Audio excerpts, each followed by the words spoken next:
জায়গাটা হচ্ছে এর আগে আমরা এটা তোমাদের গল্পে অভিনয় করেছিলাম, দর্শক এটা খুব ভালোভাবে নিয়েছে। আমি দৃঢ়তার সাথে বলবো এবার এটা তোমাদের গল্প 2 রাজ চমকে দেবে, দর্শকদের একদমই চমকে দেবে। আপনারা অপেক্ষা করুন, খুব ভালো গল্প নিয়ে, ভালো মেকিং নিয়ে এটা তোমাদের গল্প 2 আসছে।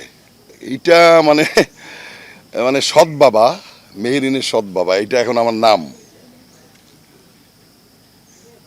এটা আমাদের গল্প, আসলে আমাদের জীবনের গল্প তো প্রত্যেকের পরিবারের সাথে রিলেটেড হয়, আর যখনই রিলেটেড হয় তখন দর্শক ভাবতে শুরু করে এবং কষ্ট পায়, আনন্দ পায়।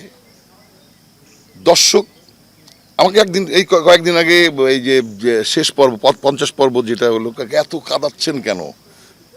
আমি বললাম যে কাঁদলে কিন্তু বুকটা হালকা হয়। 2টা কারণে বুক হালকা হয়, সেটা হচ্ছে একটা হাসি আর একটা কাঁদলে। তো রাজ, আমি ওই দিনও বলেছি একটা ইতিহাস তৈরি হয়েছে, সেটা হচ্ছে এটা আমাদের গল্প। একসময় আমরা একদম তীর্থের কাকের মতো অপেক্ষা করতাম বিটিভির কিছু ভালো ধারাবাহিক, অয়ময়, এইসব দিন রাত্রি কোথাও কেউ নেই দেখার জন্যে। সেই জিনিসটাই রাজ আবার ফিরিয়ে দিয়েছে। এটা আমাদের গল্প দেখার জন্য সবাই অপেক্ষা করেছে এবং আমাদের কাছে অনেক প্রশ্ন করেছে, কবে আসবে, এটা বড় হচ্ছে না কেন? নানা প্রশ্নে আমরা জর্জরিত হয়েছি।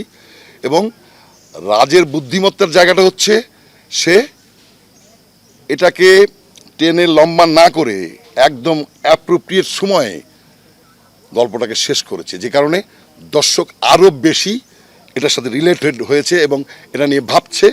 এই ভাবনা আমার কাছে মনে হচ্ছে যে বছর 2-3 থাকবে, ভাবনা থাকবে, এটা মানুষের ব্রেনের মধ্যে গেঁথে গেছে।